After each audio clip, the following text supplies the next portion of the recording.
give a little bit of time, like I say, for some folks to trickle in. I didn't even plan on doing this, folks, but here we are. Let me go ahead and knock myself out.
What's up, folks? Give me a quick second, make a couple of little adjustments here.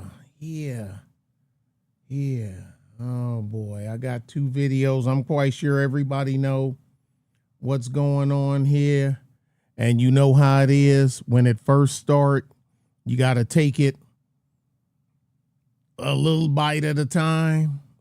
And you have to excuse me, I'm setting up a new system here, a whole new system. The only thing left over from the old system is my monitors. But let me see if I got my notification. Hopefully I did. I'm guessing the notification went out. A couple of folks is here, which I appreciate, y'all. I ain't gonna be here. I ain't gonna pull no 3-4 hour thing on y'all. Y'all know I ain't gonna try to get down with y'all like that. Okay, my channel. Hello. There it is. It's like, your channel. You ain't got no channel. Yeah, yes, I do. Yes, I do. Okay, and I'm gonna have to change this thumbnail. That's from yesterday. I'll make that up as it go on. What's up, BK? Hey, well, you know what we gonna cover. Yeah, it's a lie, Prince. It's a lie. But we know what I better plug this thing in. Somebody left a tablet in their damn tow truck. I ain't gonna get no names, but his first name start with an N and his last name start with a T. So, but we gonna let this go. All right, folks. Y'all know what it is. And I got the little chat up on the screen, but on y'all, because on YouTube y'all can see it on the side. And OBS I can't see it, so I got it on my phone when I'm supposed to have my tablet. Like I say, but crap. Oops, sorry. I done accidentally hit a button, y'all. My bad. Stop it. My bad, y'all. My bad. Let's go ahead and get yeah. Oh, I left my well, it's a LG. It's a LG. It's a Samsung, but I left it because we use them. We mount them they mounted in the trucks, and they got our route and load and all our paperwork, the bill of lading, serial number of the equipment, the bulldozer, dozer, crawler, backhoe, whatever we supposed to pick up. All that stuff is, they send it to us and they send it in our tablet. So now I have people, that ain't the machine you're supposed to pick up. I open, I say, dude, hop in. And they hop in the passenger seat, sit down, close the door. You letting my heat out or AC. And I tap. What does it say? Who's it say? Point of contact, such and such. Yep. What does it say? John Deere, J series, unit number, such and such. Yep. What does it say? Who is that? That's me. Exactly. Is the machine ready to go or not? Let me go check. That's what I thought. Tell me I don't know what the fuck I'm doing. Man, look, let's go ahead and roll this one here. Got a couple of videos. I want y'all input because I know a lot of people follow this stuff. A lot of people don't. I get it. I'm one of them that do. So anyway, let's go ahead and play this piece here. I just saw this and I'm like, man, I got to do something, even though I wasn't planning on doing nothing till about 9 o'clock tonight, because I just got the system up running yesterday. But anyway, let's go ahead and hit it. Let me know if y'all can't hear the audio, okay? Heard General Keane say that this could be quicker than anticipated. It could be potentially over within 2 to 3 weeks, just based on what we're seeing. What's up, Cannon? Hey, can y'all hear the audio? Give me a thumbs up or let me know if y'all can hear the audio. Sounds good? All right, let's go ahead and roll. being in the early stages of the response here from Iran, and the more we learn about the decapitation of so many of their leaders in the country. Chief National Security Correspondent Jennifer Griffin reporting that a U.S. base in Saudi Arabia has come under attack by incoming ballistic missiles. She joins me now by phone. Jennifer, it's great to have you with us. Terrific reporting. You know, Kelly, you know, you know what I'm talking about. Throughout the day, we've been hanging on every one of your reports as we go through this. What's the latest that you're learning now, Jen? Well, thank you, Martha. In the last hour, I received a report from Saudi Arabia that the Prince Sultan Air Base was under a new ballistic missile attack and that the Saudis were actively shooting those missiles down. I also learned that there will be an emergency Gulf Coordination Council meeting called tomorrow to align all of the Gulf states who are now facing attack from Iran. Basically, all of the countries where the U.S. has bases, Qatar, UAE, Kuwait, Bahrain, as well as Saudi Arabia, they are all now facing incoming Iranian missiles, and that has really caused them to sort of get off the sidelines. And you'll remember when this started, Saudi Arabia said that the U.S. and Israel could not use their airspace to target and strike Iran. But now that Iran has fired on Saudi Arabia, that has changed, and Saudi Arabia, along with the other Gulf states,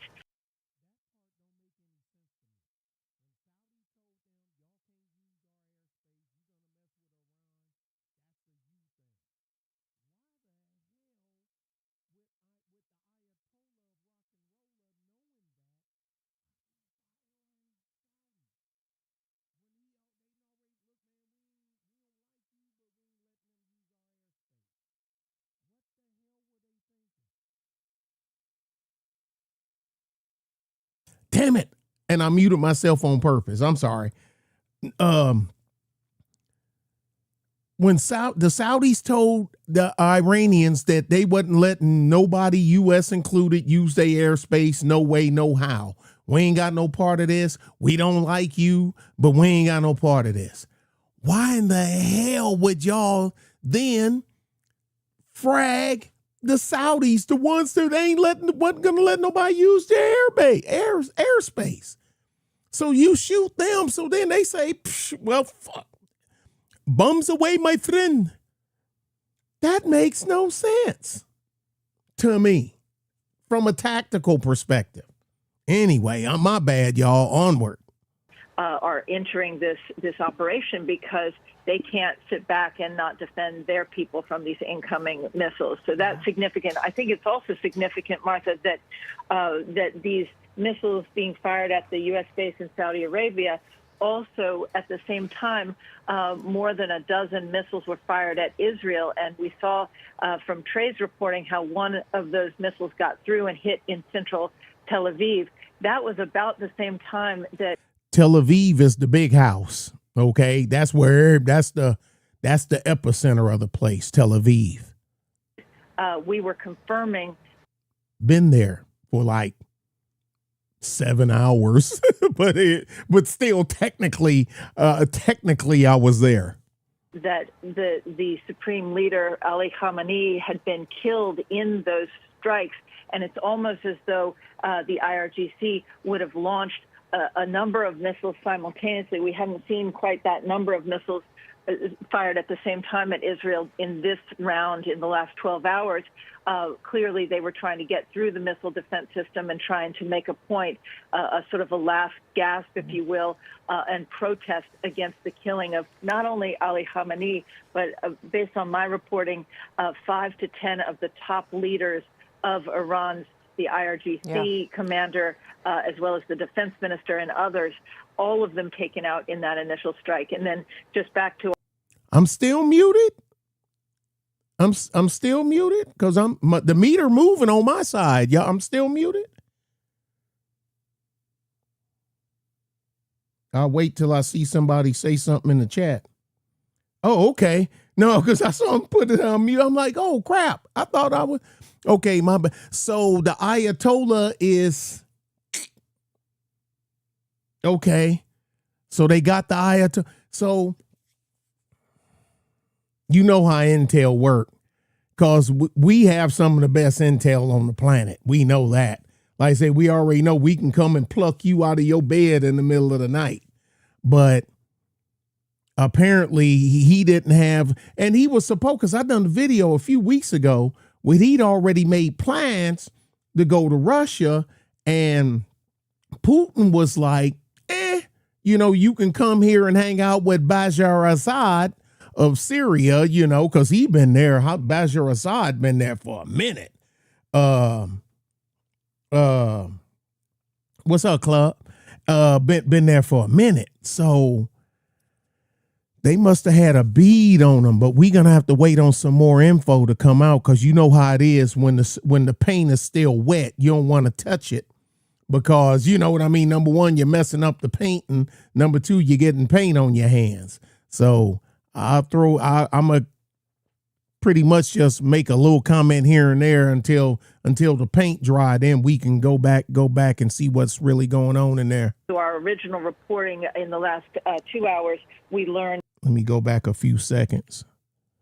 5 to 10 of the top leaders of Iran's, the IRGC commander, as well as the defense minister and others, all of them taken out in that initial strike. And then, damn, so they got them all. They got their version of the Secretary of like our Secretary of State, Secretary of Defense, and Chairman Joint Chiefs of Staff. I know they wasn't dumb enough to be all in one area at the same time. That's stupid, because when you're under attack, y'all supposed to have a plan, just like we do. President and Vice President, Secretary of Defense, Secretary of State, they're in totally different locations when SHIT is flying, when fecal matter is flying towards the fan. Because if not, then you can get them all in one pop. But they still got them all. Damn. Just back to our original reporting in the last 2 hours, we learned from a senior U.S. defense official that the timeline for when the strikes would begin, the joint operation between Israel and the U.S., had to be moved up because of this intelligence that this meeting was taking place on a Saturday morning in. Okay. All I had to do was shut up and listen, right? So they having a meeting, and so they already had a bead on y'all, waited on y'all to go to the meeting and just hit y'all all at once. Would begin, the joint operation between Israel and the U.S. had to be moved up because of this intelligence that this meeting was taking place on a Saturday morning in Tehran. In Iran, they were feeling very complacent that it was still Shabbat, as well as Ramadan and daylight, when the U.S. normally doesn't strike, and that is when the intelligence came in that they were all meeting, and the timeline was moved forward. Yeah. Damn, that's cold-blooded. Hey, and if y'all hear noise or something, don't worry, because I'm at the office, and drivers come in and out and whatnot, so don't pay that no attention. When you look at this morning attack that you've just been talking about, and the earlier news today that Saudi Arabia had turned its focus to defending itself, you find this amazing kind of chessboard change in the Middle East over all of this. I go back to the Abraham Accords, Jennifer, and the sort of inching together of Israel and Saudi Arabia as they were getting very close to sort of maybe having some sort of agreement between the two of them. And then you have October the 7th, which reset so much of that. But the fact that the Gulf states and Saudi Arabia are now joining in this effort to push back and end this regime in Iran is nothing short of incredible. And the Saudis ain't known for military prowess. I'm no diss. I'm just telling you what I know. It really is, and you really can't say enough. Look at this. What? That's a vapor trail, from a missile, I guess, in the upper right-hand corner square. Y'all know we're going to hear about some new tech that a lot of folks didn't even know was here, but they done probably popped on them, because, we know about one tech that they use in Venezuela, like they say, man, they just went in pain and they couldn't even see and concentrate and just fell down and the troops just walked right past them. So they got some oral AURAL, not ORAL, weapon that apparently we can block them frequencies out, but you hear it and we don't, like a dog. When the dog howls at a fire truck, but it don't bother us, but it's making his ears hurt. For the sea change that occurred when the Abraham Accords were signed at the end of the first Trump administration, and Jared Kushner was leading that effort at the time, and it was done very quietly, and that set the table for the See, Prince, there you go. and man, I think I'm on record for anybody knowing I've been saying plenty of times, I don't want the United States, didn't want us to be nowhere near no fucking Ukraine. With all that damn money and the FTX crypto, Sam Bankman-Fried, I done broke all that down. That's a money laundering scheme, and team biting this Joe Potatoes, and they're made out like bandits. They're set for life, all of them. This opening, this thaw, if you will, it's like Glasnost back when the. Looking at this map, let me see. 1, 2, 3, 4. There's 4 places on that map that I've actually physically been to. In the Soviet Union, when things started to thaw, and that spun, the October 7th really set things back, as you mentioned, but it also accelerated the demise of Iran and its proxies. Yep. Because if you look coming out of October 7th, what Israel has been able to do in terms of literally decapitating. If y'all look at this picture of this truck about ready to get hit at the bottom, you're gonna see a little light. That's what we used them. We actually had them. That's we're painting a target with a laser. No one else can see it, but the jet can see it, and then the missile can see it, because once the missile hits it, it will literally follow it to the target. So it's kind of like a fire and forget thing. Now they got to have it in the general area, but that's a FO or scout or somebody up front to put that laser on this truck that you about ready to see blow up in the bottom right hand corner. You can see it. You can see it peck, peck, peck, peck, going in and out. What Israel has been able to do before it blew in terms up of literally decapitating Hezbollah with operations that drew those leaders together, and Mossad-led operations with exploding pagers, and then killing the head of Hamas in downtown Tehran at the funeral. It really, these brazen daytime operations, intelligence-driven, the fact that the U.S. has carried out in the last 12 hours alone 900 airstrikes, it's never happened in the history of, it has been very rare to see that kind of activity and precision, and the fact that there have been no U.S. casualties. Excellent point at the end there, as all. I want to ask you just quickly here about these sort of one-trip drones that are being used for the first time in this operation by the United States. But also, Iran has become a pretty expert drone builder themselves. We've seen their drones in action used. She's right. I got to give it to Iran, tomato. They are very good at building drones. She's correct, and I've been saying that for the past few years. Their drone technology is further advanced more than I thought. Now I've been out of the game for a long time, but I still get little bits and pieces from people, and but yeah, I got to give them credit on their drone technology. It ain't bad. It's better than Chinese drone, if you ask me. By the Russians against Ukraine. And it is, notable, I think, that some of these drones are getting into certain places now. They fly low, they fly slow. They are a different beast than what the Middle East has prepared themselves to defend against. A quick thought on that, if you can. Well, the Iranians really changed the equation in the Ukraine-Russia battle by providing Russia with these Shahed 136 drones. Yeah. The U.S. has introduced a new weapon in this last 12 hours, and we will be looking back on it as a turning point. They sent in one-way attack drones that we don't know what the targets were, but they have been used in combat for the first time by the United States. But the Ukrainians have one-way attack drone. Think a kamikaze.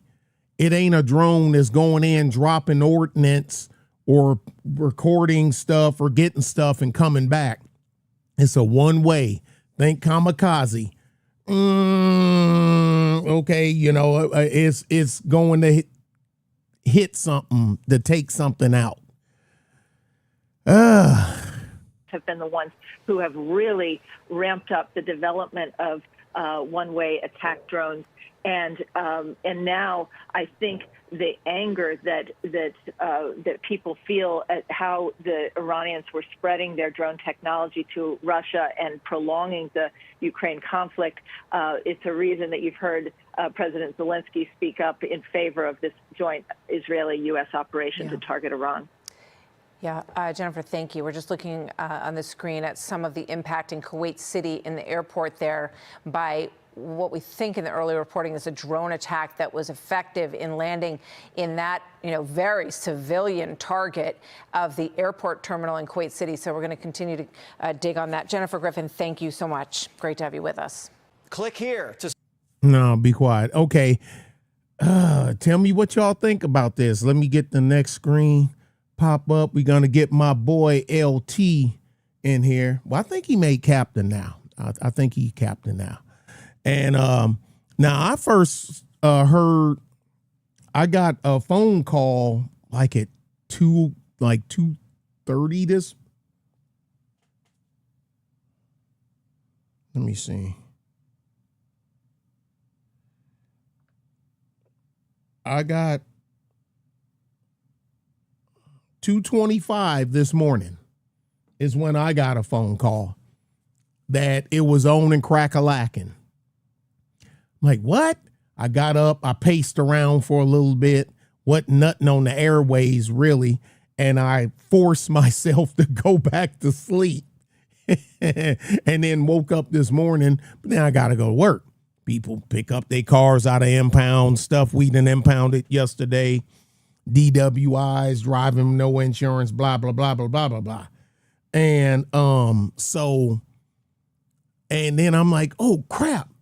Because like I say, I've done a test stream yesterday, but that was just testing the new layout and whatnot. I said, nah, man, even though my system ain't finished done, I got to do this because this is monumental. Now, I'm going to get ahead of the curve. A lot of people going to say this was done, midterms, elections coming up. They're going to act like a lot of this stuff wasn't on the board. I'm always look for and it ain't like, oh, you a chicken, because I got a couple of trips under my belt. I ain't bragging. It just is what it is. Wish I never did have to go, but it is what it is. But, you're going to have the never let a crisis go to waste people versus the I hate the orange man regardless people. And we know they're out there. But sometimes, I'm not for it, but when I hear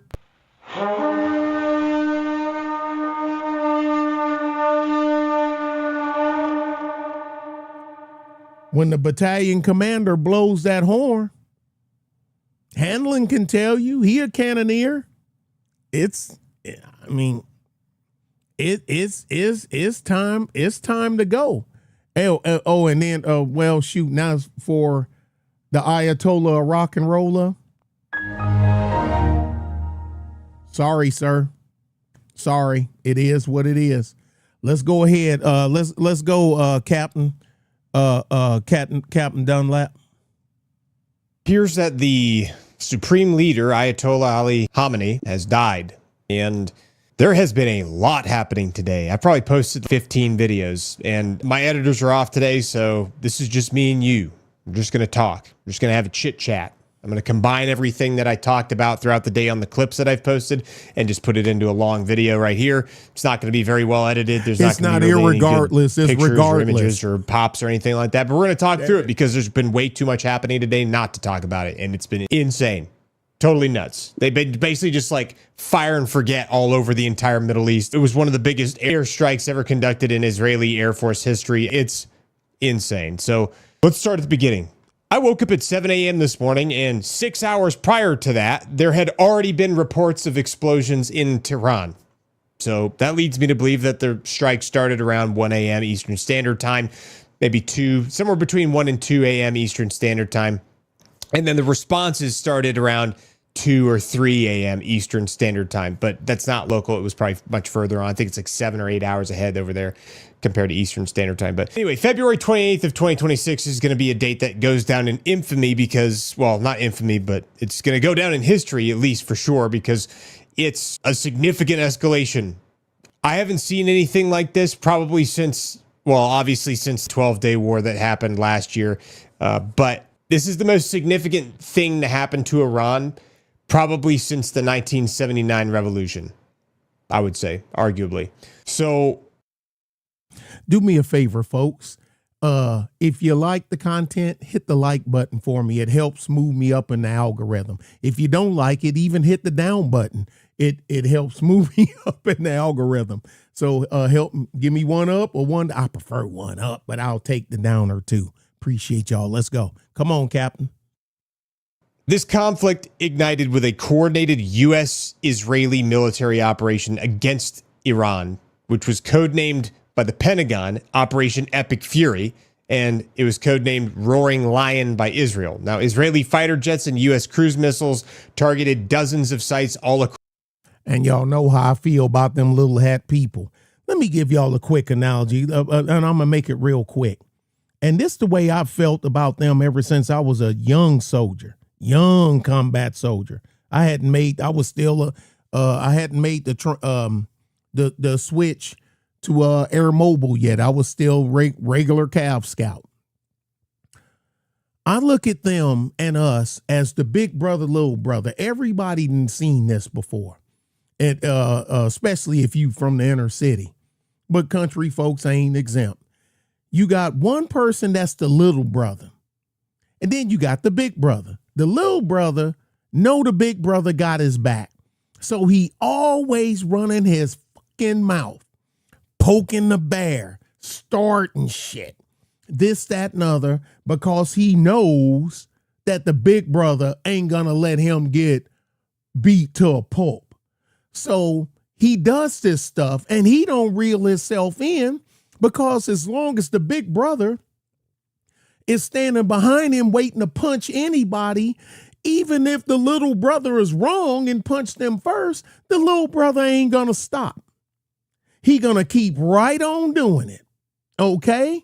So then the fight hits, the big brother takes some bruises, cuts, and all kind of other stuff, get wounded and whatnot, and then the big brother got to bandage himself up, and the little brother just sit there and watch. Yeah, you done a good job, big brother. Thanks for looking out for me again. That big bully was gonna do something to me. And so he ain't even helping you bandage your MF himself. He just sitting there giving you verbal accolades while you bleeding. Or you got a black eye. Yeah, you won the fight.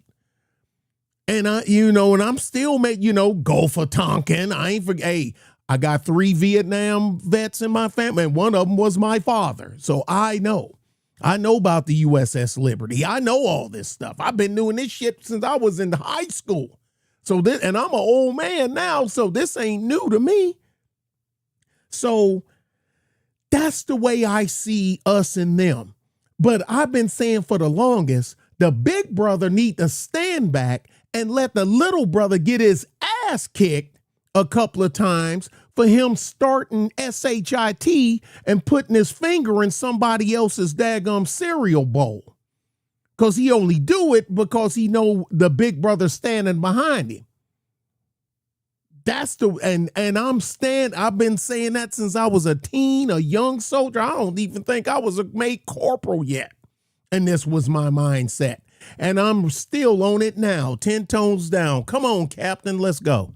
Across Iran, including military installations, nuclear facilities, and leadership compounds in Tehran, Isfahan, Qom, Raj, and Kermanshah, among a bunch of other places as well. First explosions were reported in Tehran around 6:14 GMT or 9:44 IRST, with smoke rising over central districts near the offices of Supreme Leader Ayatollah Ali Khamenei and the presidential palace.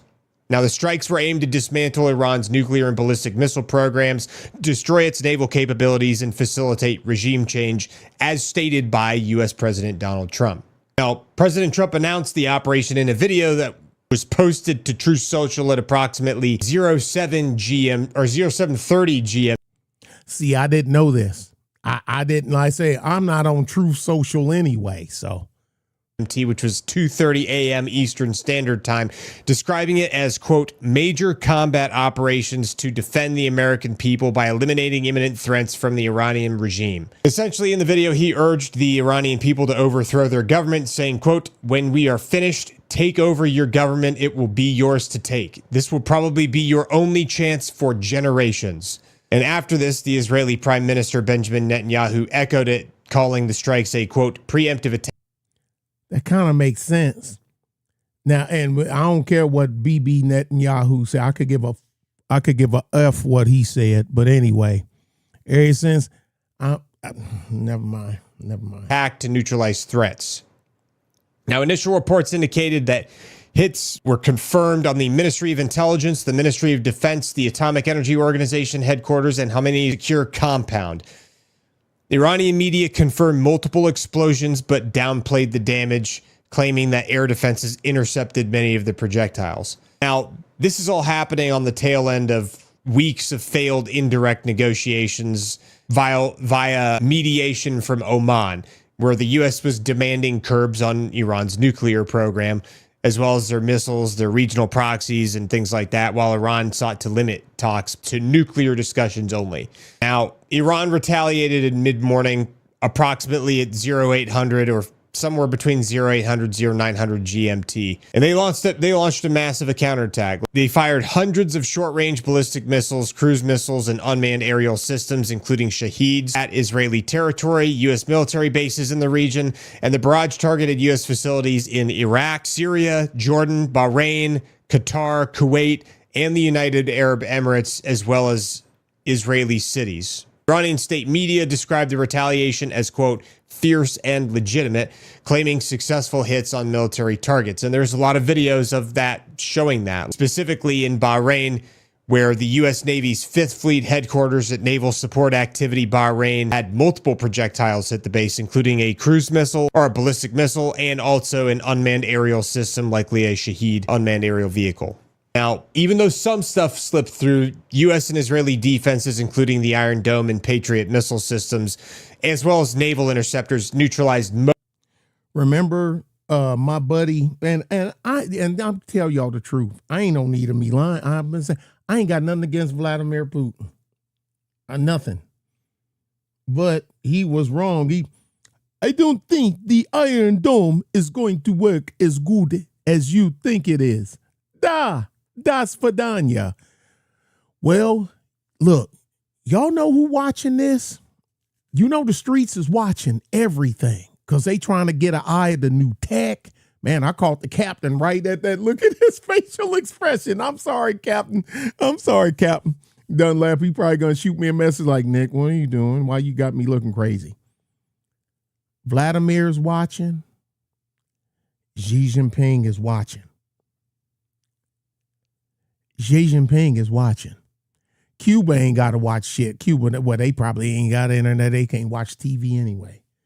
And tell you the truth, me personally, something else I said, I would have lifted that embargo in Cuba, on Cuba, something like about 86, 87. I would have lifted that embargo then. I would have. I'm rolling with it because ain't nothing I can do. about us, knocking off the Ayatollah rock and roller. Because I remember when Iran, when the Shah, I remember when we were pretty much on the same side, when women didn't have to wear hijabs and dudes wore suits and ties and women wore dresses and whatnot. And people look at me funny. I'm like, dude, put 1950 Iran in your search engine of choice and hit enter. Because you keep forgetting. People talk about Muslims and Islam. They keep forgetting. Well, some people don't know. Iranians are Persians. They're Persians. They're not Iraqis. Remember, Iran and Iraq fought each other, but it took Iraq 10 years to defeat Iran. Yeah, we done this and we done that. And yeah, I know all that. But still, it took them 10 years. And when we went to Desert Storm the first time, even though George Sr. wouldn't let us finish the fucking job, and I said, man, we're coming back here. A lot of us are saying, we're coming back here. We're going to be back. He ain't going to dude, we're right here. Let's finish it. No, part of the deal was just to get them out of Kuwait. And I'm like, y'all know we coming back here, right? Y'all know we coming back here, right? And sure as shit, what happened? We're right back. But now I'm a gunnery sergeant, so I got all the stripes. I ain't humping no rifle. But still, they're Persians. They're Persians. Totally different thing. And, and I know the Iran, the Aryan, Germany, Hitler, Schicklgruber, Third Reich. I know all that stuff too. Come on, Captain. Most of the incoming threats, I would say the majority of them. Then we're going to go to some CNN. Of them did slip through. Then we're going to go to CNN, so my cloud watchers won't be saying, okay, CNN's next. Liberal lefty cloud watchers, CNN is next, okay? So y'all can get y'all spoonful of, I hate Orange Man. There's also a ton of reports of U.S. and Iranian UAS crossing paths midair, which is pretty funny, actually, to think about, because we manufactured our UAS for this type of stuff, one-way UAS, off of the Iranian one-way US, or one-way UAS. Now, unfortunately, there's a lot of civilian infrastructure in host nations that there are partner forces or our allies that suffered collateral damage as the Iranian strikes appeared to just be imprecise and shooting off on all directions, hoping that something will hit. Hospitals in affected areas were placed on high alert. Every airport in the region, for the most part, was shut down. They basically were like, we're not flying any aircraft right now. There's too many ballistic missiles and unmanned aerial systems flying in every direction all over the place. We're not flying. As the day progressed, Iranian retaliation intensified, leading to direct hits on civilian and commercial sites in the Gulf. U.S. Central Command reported defending against the barrage with minimal damage to U.S. installations and no casualties, attributing the success to Allied air defenses. However, a lot of footage came out showing that there were some failed interceptions and some Iranian ballistic missiles impacting in near Al Udeid base in Qatar. Some other notable events that took place was around 16:17 GMT, an Iranian UAS struck Terminal 1 at Kuwait International Airport, causing fire and disruptions. Shortly after that, there were impacts near the Burj Khalifa in Dubai in the United Arab Emirates, where some unmanned aerial vehicles detonated close to the iconic skyscraper, which sparked some fires in nearby areas. There was a high-rise apartment in Bahrain that was hit with a pretty serious point-of-view video showing the explosion from a resident's perspective. And then there was additional Shahed UAS strikes in Dubai, capturing ordnance detonations in urban zones. The Burj Al Arab Hotel was on fire. It appeared to have been hit by something, although that's not 100% confirmed, but that's what we all think happened. Now, while all this stuff is going on, the Islamic regime of Iran is issuing out statements saying that they've inflicted heavy casualties on the Americans, saying that they inflicted damage on U.S. naval vessels, making all these claims. And U.S. Central Command issued a statement around 6 p.m. GMT confirming that there were no U.S. casualties and that there was minimal operational impact, while also accusing Iran of exaggerating its successes. Now, somewhere between 1800 and 2000 GMT, I know war's ugly and people die all the time, but anytime when we can have a operation where everybody's coming home, you may be scarred up a little bit, but you're coming home. I'm cool with that. Confirmed reports started surfacing that Ayatollah Khamenei had been killed in the initial strikes on his Tehran compound, and Israeli officials told Reuters that his body was recovered, who then told, well, the Israeli officials also told the Times of Israel, and then, oh, so they got the body. Okay. Wait a minute, who got it? Who recovered the body? a bunch of other people, including Israel, told the administration, the Trump administration, and then President Trump publicly stated that Khamenei was dead in a press interaction, and then also posted it on Truth Social as well. In his Truth Social post, he said, quote, Khamenei, one of the most evil people in history, is dead. This is not only justice for the people of Iran, but for all great Americans and those people from many countries throughout the world that have been killed or mutilated by Khamenei and his gang of bloodthirsty thugs. He was unable to avoid our intelligence and highly sophisticated tracking systems, and working closely with Israel, there was not a thing he or the other leaders that have been killed along with him could do. This is the single greatest chance for the Iranian people to take back their country. We are hearing that many of their IRG Don't feel like the Lone Ranger, Roscoe. I'm in the same camp with you. DC, military, and other security police forces no longer want to fight and are looking for immunity from us. As I said last night, now they can have immunity. Later, they can only get death. Hopefully, the IRGC and police will peacefully merge with the Iranian patriots and work together as a unit to bring back the country to the greatness it deserves.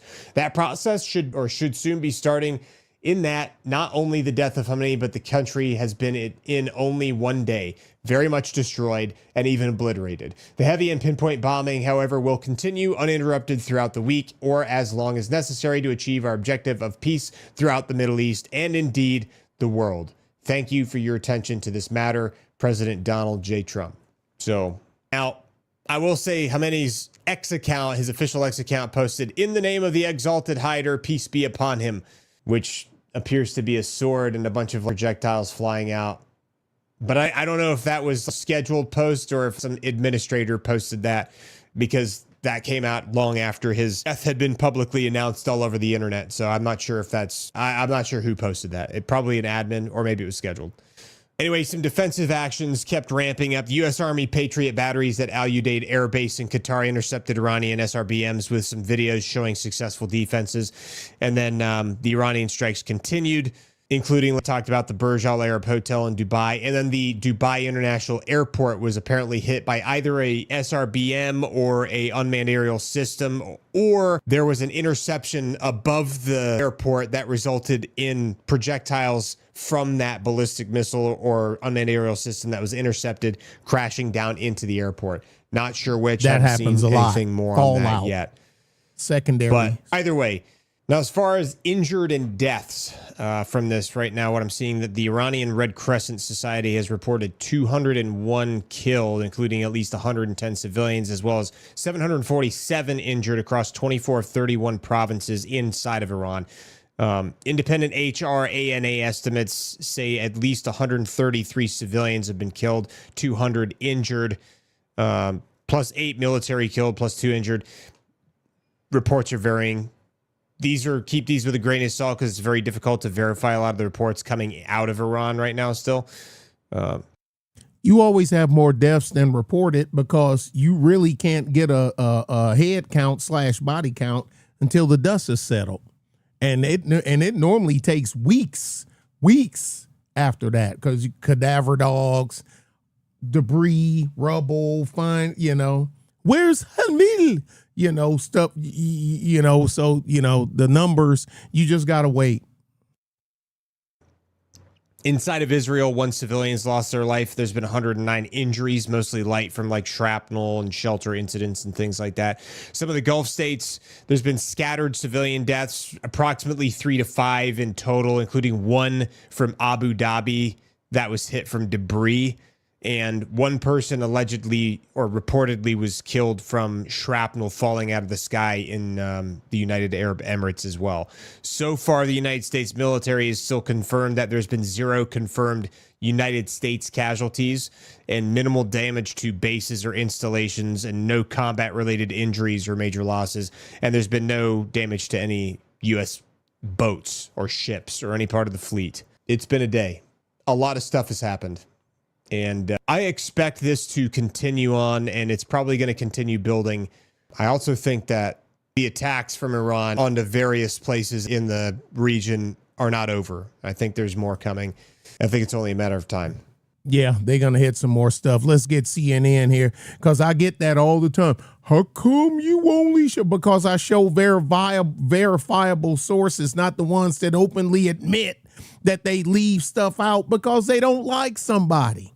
I mean, they admit it, and people still don't have a problem with them admitting it. But anyway. A fragment falling to the ground and exploding in Doha. The Holy crap. Did y'all see that? Holy shit. Y'all ain't running fast enough. Let me tell it. What the hell? A missile fragment falling to the ground and exploding in Doha, the capital of Qatar. It's part of the retaliation. They jogging all like, oh, it ain't gonna get me. Man, I will run your ass over. Are you kidding me? That camera just happened to be in the right place at the right time. From Iran after the U.S. and Israel launched a massive and ongoing military campaign across Iran. Boy, like, holy U.S. shit, embassies I across almost the got region are now telling bit. Americans to shelter in place, and just in, the State Department is now urging all U.S. citizens in Lebanon to get out while commercial options are still available. Let's go live right now to CNN's Paula Hancock, who's joining us from Abu Dhabi. Paula, you and your teams are hearing new explosions where you are all the time, right? Yes, Wolf, there was another wave of incoming missiles, or at least we heard the blasts of what we assume to be the interceptions by the defense here in the UAE. This has been happening for hours now, so we're certainly seeing no let-up in the retaliation from Iran. We've heard from the Ministry of Defense here in Abu Dhabi saying that they have been intercepting missiles. They also say that one person has been killed by falling debris after an interception. We've seen images of smoke near the Al Dhafra base here in Abu Dhabi as well, so potentially not all of those missiles were intercepted, but we're certainly seeing no let-up in this retaliation. We've seen it as well in Doha, in Qatar.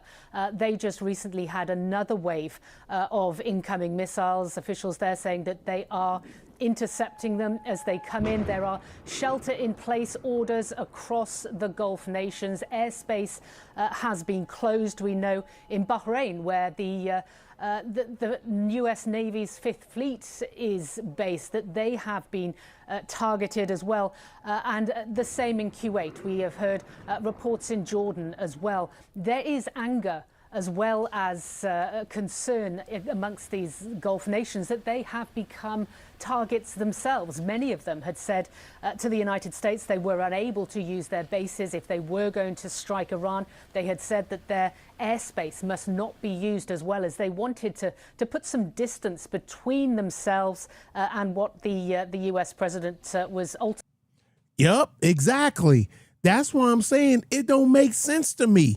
Because when they said, look, no, U.S., y'all can't come here. You can't use none of this stuff here, and leave them little hatted some bitches over there too.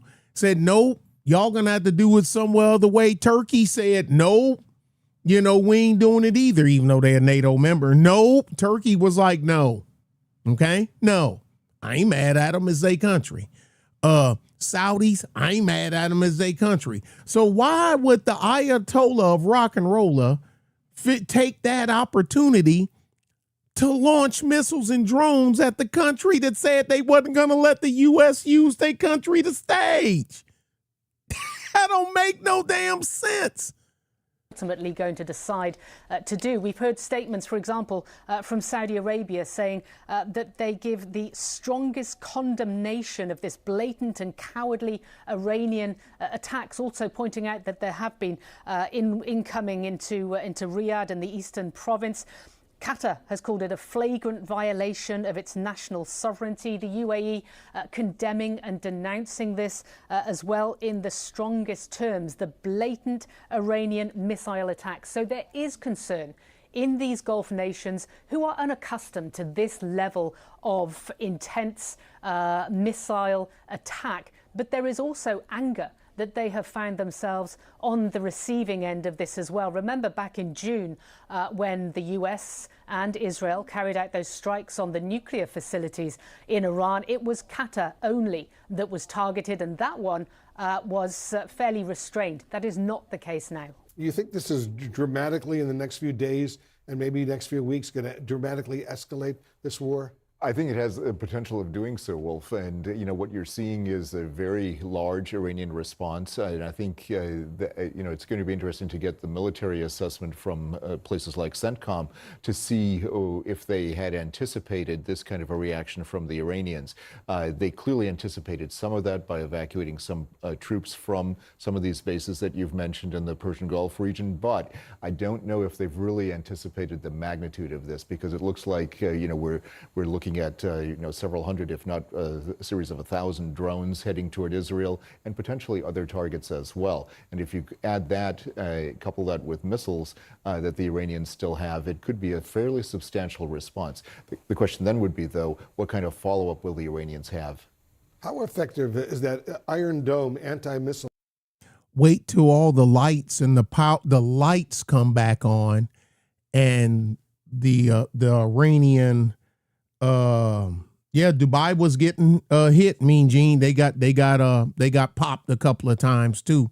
I think it was mainly drones more so than missiles. Where Saudi got a little bit. They got the whole a la carte. They got the smorgasbord. They just let me give you the whole menu. But I better shut up. System that Israel has over the whole country in dealing with a lot of drones coming in from Iran. This is what the Iranians are trying to do, Wolf. The Iron Dome system was not built for drones. It does have some modifications that have been made to it to work on the drone problem. But the problem is that with a swarm of drones, it's going to overwhelm most radars that are associated with the Iron Dome. And that's why not only do they have the Iron Dome, but the other elements of the Israeli air and missile defense systems like the Arrow system and David Sling, but also the Aegis systems that the U.S. They actually admitted that they done it, Ice Cold.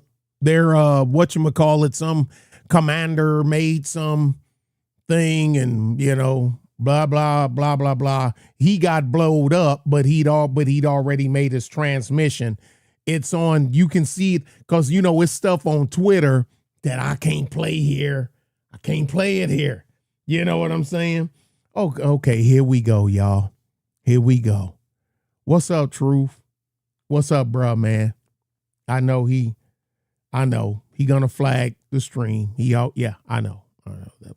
But we love you anyway. You hate us, but we love you. And I'm telling Carrie and I'm telling Elizabeth, so I can get my lick back. You know what I'm saying? Because I got to get my lick back. I just can't walk away. I got too much super sliding rubbed off on me now. Come on, Mr. CNN guy.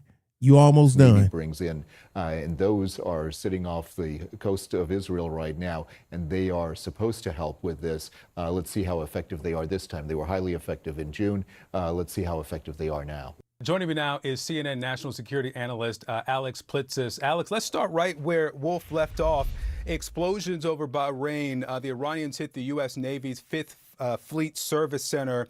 Explosions over UAE, both Dubai and Abu Dhabi, over Jordan, Kuwait, other states there in the region. Just put into context the scope of the response from the Iranians and what you glean from how they've responded and how quickly. So it's clear that they were prepared for counterstrikes to a certain extent, given that they reacted fairly quickly in the middle of the night to the strikes, because in the 12-day war, they took a little bit of time to respond as they regained command and control and determined what assets that they had left. And they took 5 days to respond after Qasem Soleimani was assassinated. So this is clear that there had been some pre-planning that was done. And as you mentioned, The countries that were attacked here specifically are where we have specific bases. So in Kuwait, we have Ali Al Salim Air Force Base. In the UAE, we have Al Dhafra Air Base, about 20 miles south of Abu Dhabi. In Bahrain, we have the Fifth Fleet that's based out of there. In Doha, we happen to have nearby Al Udeid Air Force Base is not only the Air Force Base, but also the forward headquarters for U.S. Central Command. So all of And the Fifth Fleet, I think the Fifth Fleet got there like 2 weeks ago. those locations are strategic U.S. military bases in the region. I'm joined now by Daniel Shapiro. He's the former U.S. ambassador to Israel. Ambassador Shapiro, thanks so much for joining us. I understand you are now in a shelter. I ain't going to cut him off, but when he said small and Shapiro, I'm going to let him talk, but I ain't listening to shit he got to say. In Tel Aviv, well, what caused you and your associates to go to this shelter? What happened? Thanks for having me, Wolf. So early this morning, for the first time, a siren sounded, and where I was staying, we all rushed to a shelter. That's now happened about 7 or 8 times today here in central Israel. The last one, which just occurred a few moments ago, was followed by a series of booms. Sometimes which is an interception of an incoming missile. And earlier in the day, we heard 1 or 2 of such booms. But in the last round, we heard over 2 dozen. So it seems that the Iranians have changed their tactics. As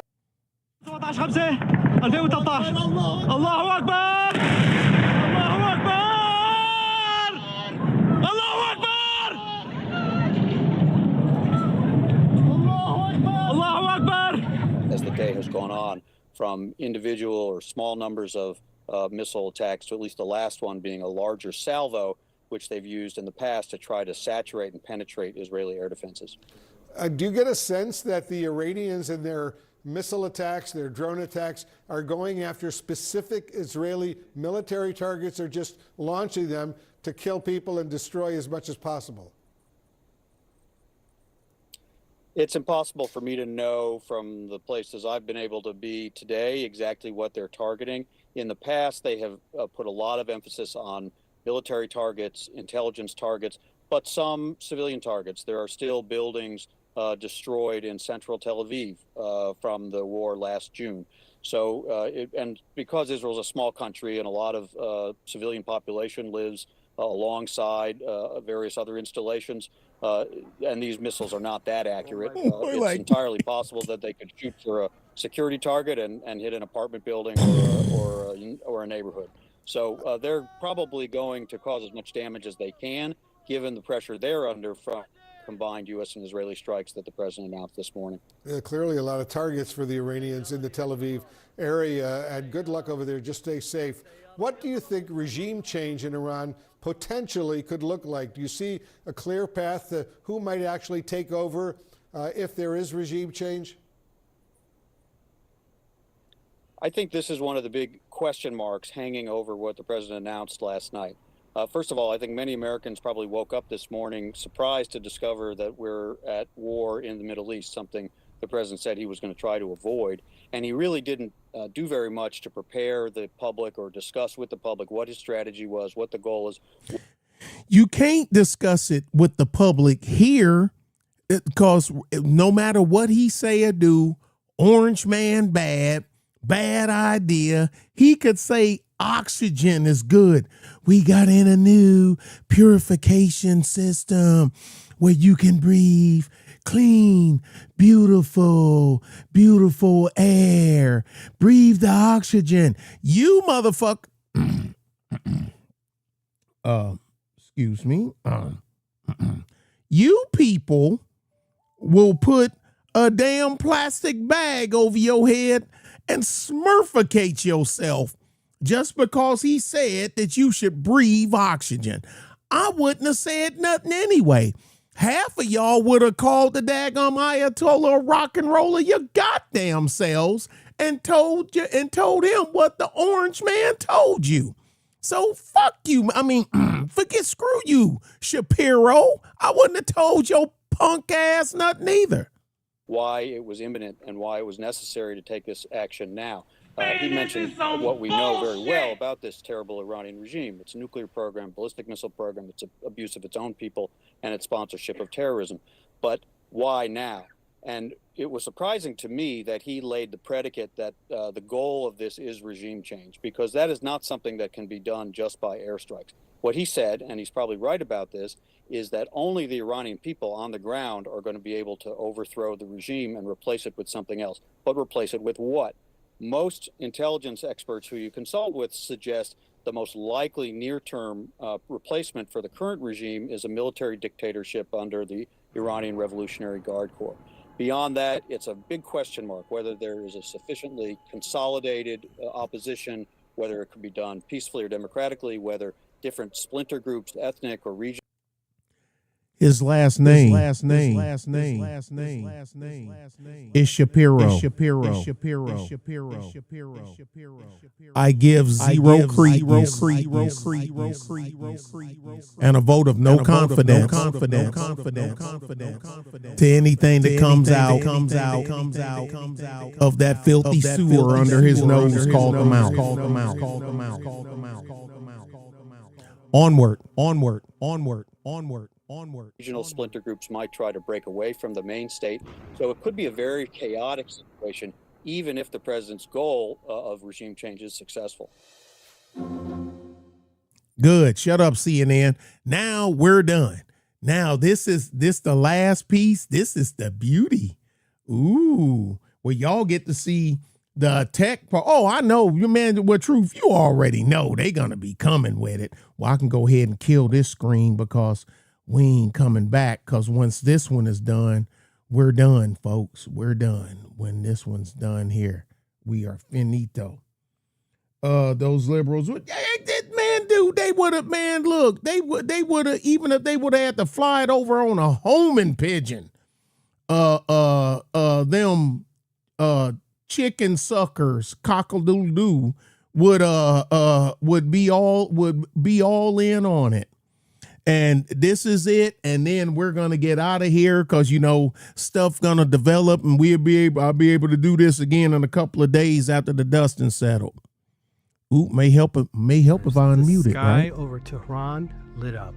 But here's the part most people don't understand. By the time the first blast echoed through that city, the battle for the sky was already we over. Just gonna do we ain't gonna do this whole 10 minutes. We get us about halfway. Iran's air defense network Matter of fact, let's flicker, speed up some. Glitch, Let's go forward disappear. some. And somewhere above the darkness, flying without afterburners, without contrails, and without warning, two aircraft types were already in position. The F-22 Raptor and the F-35 Lightning. They weren't there to escort bombers, and they weren't reacting. They were shaping the battlefield, and they didn't act alone. For months, carrier strike groups have been sliding into position, tankers have been surging to forward bases, and stealth assets were quietly moving across Europe and the Levant. Diplomacy had collapsed 48 hours ago, but this morning, this was something different. This wasn't a warning shot. This was actually the first time that we've seen a full-scale 5th-generation strike architecture actually flex its muscles. And here's the question we're going to answer today. Did Ordnance win this fight, or did the stealth fighters make it impossible for Iran to fight back in the first place? And at the end of this video, you'll understand why the real story of February 28th isn't about explosions over Tehran. It's about what happens in the invisible hours before sunrise.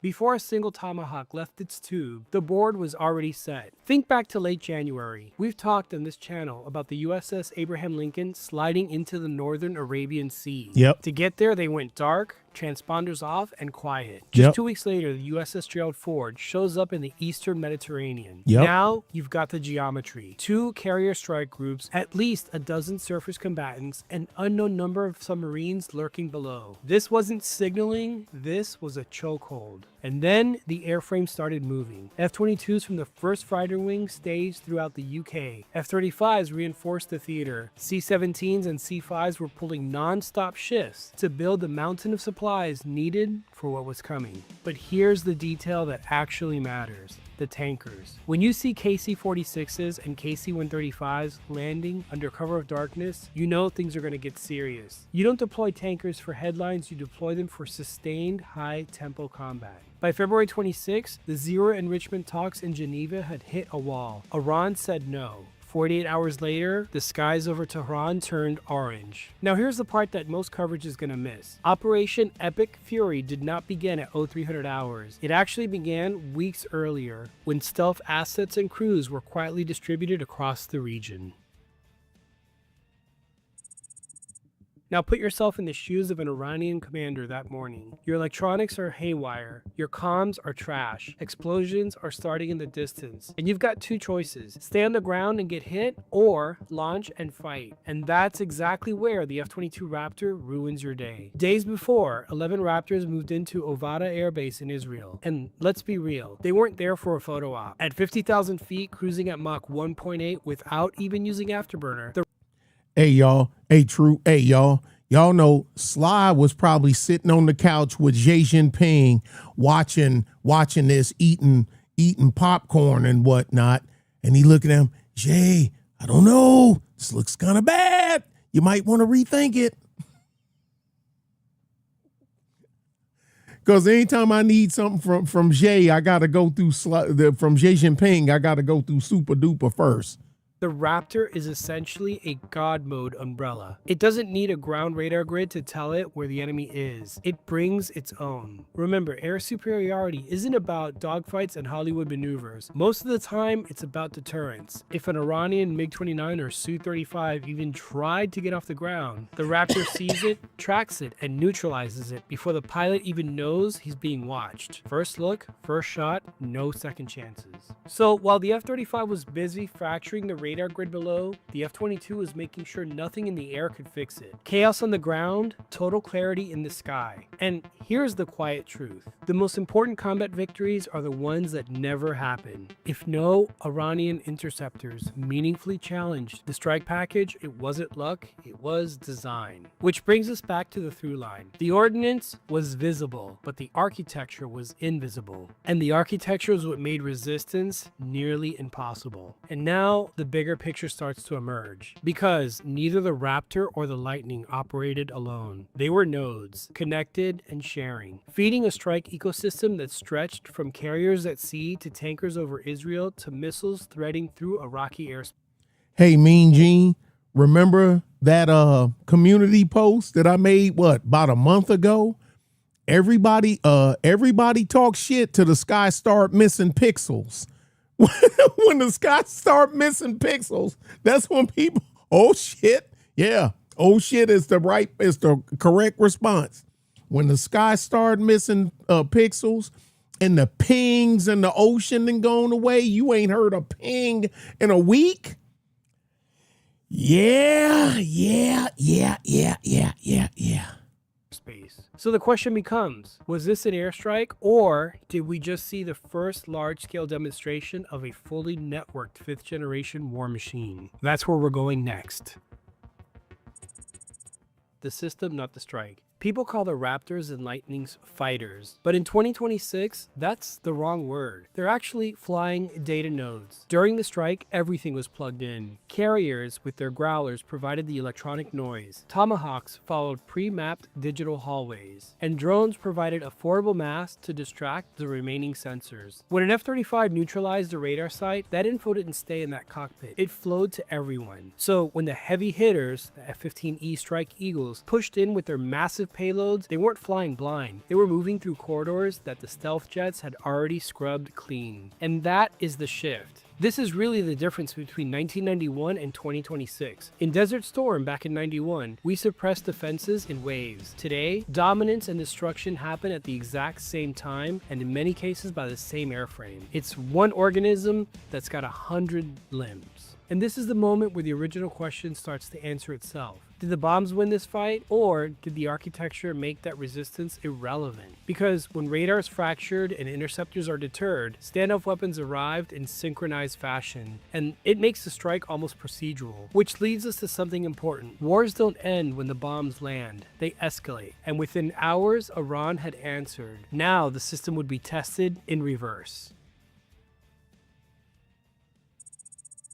At 0300, stealth fighters were already inside contested airspace, but hours before that, someone was turning wrenches in the cold. At forward bases in Europe and the Levant, maintainers worked through compressed timelines, while fighters surged across continents in mere days. Jets that normally live inside climate-controlled hangars were prepped under expeditionary conditions. In fact, one Raptor reportedly turned back early in the deployment cycle due to a technical issue, and that's the part that doesn't make the headlines. But what matters is that that same jet was repaired and returned to the flow. Because while the F-22 Raptor and F-35 Lightning are extraordinary in the air, they are very demanding on the ground. You've got those low observable coatings, sensor calibration, and incredibly tight tolerances. What that means is that every sortie depends on the crew chiefs who sign their names on that aircraft. And then, of course, there are the pilots. Imagine climbing into a jet knowing your job is not just to fly, but to control the first hour of war. F-35 pilots manage sensor fusion, electronic attack, and targeting flows. Meanwhile, Raptor pilots operating high above the fight ensure that no hostile aircraft ever closes the distance. There were no fireworks, no cinematic dogfights, just calm decision-making at 50,000 feet. And let's not forget those tanker crews. KC-46 and KC-135 crews were flying predictable tracks in a very unpredictable environment. They were there to extend range, extend options, extend time on station, and give those fighters the legs to finish the fight. Without them, none of this architecture stretches across continents. And here's the truth that we sometimes forget in technical breakdowns. While the architecture is built by engineers and computers, it's executed by people. Those stealth coatings didn't decide to launch. That ASA radar doesn't evaluate risk. And the data links don't carry courage. It's the individuals inside those cockpits and under those aircraft at 2 a.m. that do.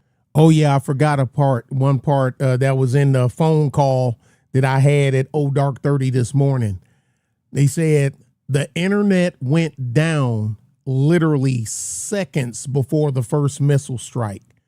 So they didn't even have because your internet go down countrywide, when it was happening. They said literally it was less than a minute from the time the internet went country, just boop, just like somebody unplugged it from the wall, and then the missile strikes hit on that meeting with the Ayatollah rock and roller and his defense secretary and his inner cabinet was having that one last meeting and whatnot. I hope that meeting wasn't like, you know what, let me go ahead and call the orange man and tell him that we ain't gonna, we gonna turn the centrifuge off. That would be that, but of course we'll never know because they killed them all. They got them all 42 of his camp. They're all dead. So, but they said it was less than a minute from the internet went off, and less than a minute later, the bombs start dropping. So let's get through this last. We got 2 minutes. And this is where the story becomes bigger than a single strike, because what happened on February 28th wasn't just a display of technology, it was a demonstration of training, discipline, and confidence in a system that demands precision. Which brings us to the final question. If this architecture worked, if fifth-generation aircraft shaped the battlefield before sunrise and absorbed retaliation after, what does it mean for the future? Because this morning may have marked more than an escalation, it may have marked a shift in how high-end wars are fought. While the visible part of Operation Epic Fury was kinetic, the decisive part was invisible. The F-35 Lightnings dismantled coherence, the Raptors erased uncertainty, and together, they were more than just fighters. They were keystones in a system that's designed to compress time, dominate the first hour of war, and make resistance nearly impossible. And that's the through line. At the end of the day, Operation Epic Fury wasn't won by ordnance, it was won by architecture. This morning may be remembered for the smoke rising over hardened targets, but history will likely remember something else. It could be the moment that fifth-generation aircraft finally proved they could penetrate, blind, deter, strike, and defend, all inside a single operational cycle. So here's the question for you. If this is how the first hour of war now looks, how do adversaries counter it? Because believe me, our adversaries are thinking exactly this. Oh yeah, Can they're layered air watching. defenses evolve fast enough? Can masked drones overwhelm it? Or has the balance fundamentally shifted? Drop your thoughts below. And if you want deeper breakdowns, radar maps, Yeah, I think it's I say the streets is watching. Everybody's watching. Even people that's on our side, they watching. People, your friendlies are watching. Your cousin, your mama and them, they watching. Everybody watching. Now, y'all already know the Alexandria Ocasio-Cortez and all them other Gavin Bang Your Wife Newsom. You know, all them, they coming for, well, they go, but they go for the orange man's neck anyway. So what's new? You know, what's new? But like I say, I'm not going to sit there and say I'm glad. I'd rather we would have found another way. I ain't moving off of that. I ain't beating them up because, and one thing I know from being in the theater a couple of times, there's things that they're privy to that, Jasmine Ratchet, the fake ghetto girl. Ain't nothing ghetto about her. Private school, raised in a mansion, silver spoon in her mouth with a gold. You got a gold grill with a silver spoon in your mouth, and she get on there and just act ghetto as hell. But now she running for a bigger seat. She done reeled the ghetto talk in and talking like she got some sense. So she's a fucking fraud. But the districts, people in Texas, I'm like, look, all of Texas ain't red. Because you get the Dallas Fort Worth, that's blue as hell. That's liberal. Well, you got a lot of black folks there. I'm sorry, but we know 80% of black males are Democrat, 90% of black females are Democrat. Dallas has a heavy black population, just like Houston does. Those are liberal cities. And Austin is covered by, I think it's something like 1 out of 6 people that live in Austin is from the West Coast. So they brought they brand of leftist bullshit with them too. But we try to keep them confined there. We try to keep them out of our end of Texas. We don't want you over here. Okay, go back. You're not cut out to be over here. But man, I appreciate y'all. But as we get some information, we go up on stuff because I ain't doing no not Umar, because I've done Umar Johnson. What's his name? Corey. I'm not doing Corey, and I'm not doing Anton. I could care less about neither one of them. Neither one of them have no effect on the way I do business or on how the way I move. Shit like this does business on how we move as a people, because we depend on resources that got to come through the Strait of Hormuz and all these other places in and out of the United States. So it's messing with our damn economy. But hopefully they can get this shit done. I mean, it is what it is. We can't turn it backwards. So the only thing we can do is go forward. All I'm saying is, and I'm gonna say this, Orange Man, don't tweet nothing stupid. Don't say nothing stupid. Because I know you hell, I'm braggadocious. So who the fuck, I can't act like I'm not, because I am. But I ain't running the country right now. Now you get to flex a little bit, because I had this argument, and we're going to get out of here. Please hit the like on the way out if you actually liked it. If you think, Nick Taylor sucks, then just hit the arrow, the thumbs down button. It still count. They both count. So hit it. When somebody was trying to argue with me last year that, U.S. and y'all better not go nowhere near Iran. You couldn't do Afghanistan. We couldn't do, as an Afghanistan vet, they wouldn't let us do it. They wouldn't let us do it. Hey, Messi. Hey, wait a minute. I got to say how she say, yeah, sis, go, sis. Yeah, sis, go. Hey, that's my girl, right? She married, so you know what I mean by my girl. That's my girl right there, Messi Michon. Y'all go ahead. Hey, if y'all ain't sub and watch the stuff, please do. Because it's informative and it's entertaining at the same time. But but that's it. Yeah, sis, go, sis. Hey, I had told them they go, hey, wait a minute. Gavin and all them then woke up this morning and went, what happened? But because they're going to hit you regardless. But somebody I was going back and forth with last year, oh man, y'all ain't mess with Iran, this, that, and other, da-da-da-da-da. I said, dude, Iran lost to Iraq. Yeah, it took them 10 years, but Iran lost to Iraq. We beat Iraq in a week. Yeah, we had to do, and I said, then this screw up, and they wouldn't let us go all the way. They just get them out of Kuwait. We could have finished it then. We could have saved a whole bunch of lives and a whole lot of money if they would have let us finish it off the first time. W Senior, Bush Senior, God damn it. Former CIA op. I mean, I should have known that shit was coming. But then, you know, some this, that, and I said, look, man, Iran ain't as tough as you think they is. You know, a lot of people ain't as tough as you think. Dude, you can't hit it's hard to hit what you can't see. Like I say, we got shit that make the sky start missing pixels. They don't. And we can attack from just about anywhere on the planet.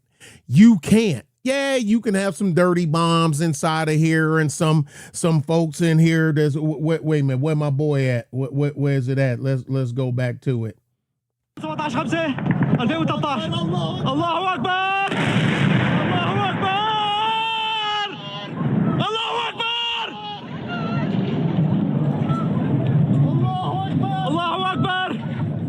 You can have some of them, but a whole bunch of us here, we're armed.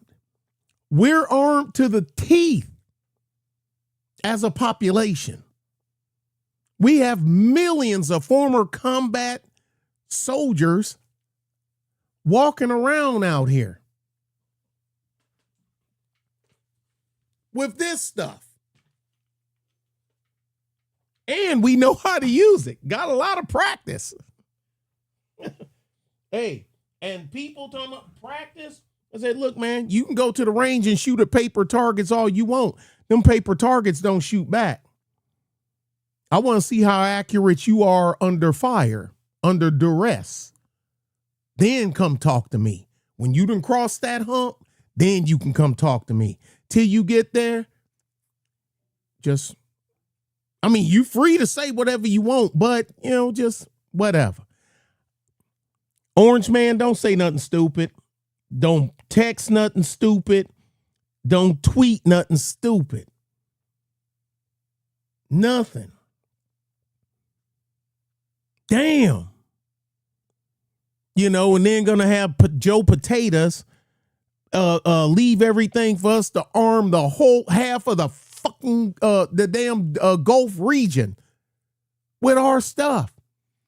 And then you even got it so bad that you got lefty politicians, talking heads, and even military people saying, well, it wasn't financially feasible to airlift all that stuff out. Hey, y'all, I'm going to ask y'all this question before I leave. So it's not feasible to airlift all that stuff out and float it all out? How the fuck did it get there? Bueller? Hey, Messy. Bueller? I thought I was the only person that said Bueller. When I heard her say it, I came on the edge because I thought it was just me. Bueller?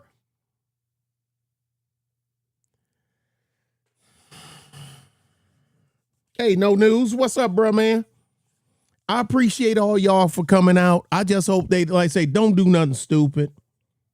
Don't do nothing stupid. Don't say nothing stupid. Because you know the attacks is coming anyway. Seeing MSNBC, that dude look like a lady, or is it a lady that look like a dude? Whatever. That you know they ain't gonna have nothing nice to say about you anyway. So I ain't talking about them. I'm talking about the folks that really matter, the ones that matter. Don't give them any ammunition that you don't have to give them. Somebody take his BlackBerry. I know he ain't got a BlackBerry, but y'all know what I mean when I say somebody take the orange man's BlackBerry for about a month. Okay? Just chill, bro. Chill. But All right, I'm gonna read a couple of these, then we out of here, y'all. Let me see. I said the same thing. I was on the last deployment in Iraq. I was when they threw yes, dude, I was losing my mind. I watched my battalion commander come unhinged.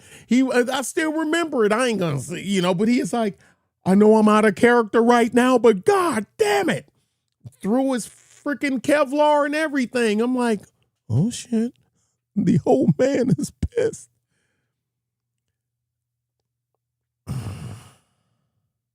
Thanks, Shaka. And man, I appreciate y'all. We'll be back in a couple of days. Like I say, because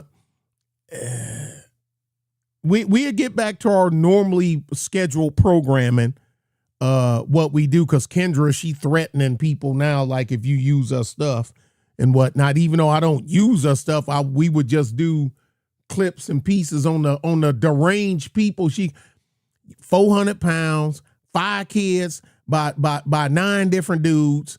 I've been celibate. I've been in a relationship for 3 years. But then Kendra say, you don't have to answer. But when was the last time you was intimate with somebody? Yesterday. But I won't. Okay, but was that person, was he 6 figures, 6 inch, 6 foot tall with a 6-pack? No. And we already know the answer is no, but you supposed to be. We'll get back to some of that every now and again. But you got it, Club, man. Hey, the Grand Inquisitors, well, we got 2. It's me and Truth. We don't know where Sly at right now. We'll reel him in. But we got to get it back going. I appreciate all of y'all. Next time, my dumb ass need to make sure my tablet is sitting in front of me where I can see y'all chats without having to do it like this. And we'll get it together. Like I say, the new system is up and working. All the bugs is out. So we can go ahead and fly this bird. Y'all be good and be safe. Talk to y'all later.